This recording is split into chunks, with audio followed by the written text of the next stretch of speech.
Ni ato ang napir kaluyan jud mga kaagri, dagko na jud sila. Tara. So mapuslan na nato ni. Pwede na ta maka imog silage ani.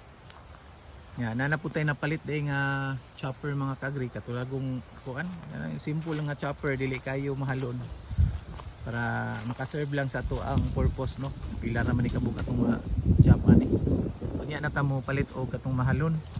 So kung pagtan-aw na to nga daghan-daghan na tag chapon, dito na lang ta magunahuna usa kung unsa nga chopper atong paliton nga katong medyo heavy duty. Pagkakaroon katulad yung simple nga chopper atong napalit, kay mura puy makaya sa atong budget kay medyo dako-dako na jud ang nagasto. And hopefully mapuslan na nato ni siya mga kaagri, makahimo tag silage para pag abot sa atong baka poon, di na ta mamoblema sa pagkaon. Mao ni atong area diri butangan tog feedlot. Hopefully next week start na ta ani mga kaagri.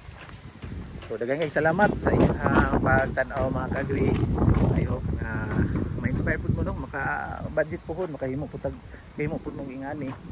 And kung mangutana mo sa marketing side, asa nato ibalik atong mga manok, mao na siyang naga-vlog ta para taas atong reach sa atong pag-market nato. And sa pagkakaroon na tay mga nagpa-book no sa ato ang ma-produce pohon sa atong mga imported nga mga D853. So nakalista na po sila, ubay-ubay na po ng mga nagpa-reserve, pero maka-start pa jud ta og baligya mga kaagri. Napa jud siya sa September pata, September, October.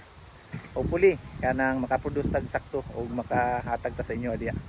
God bless and happy farming.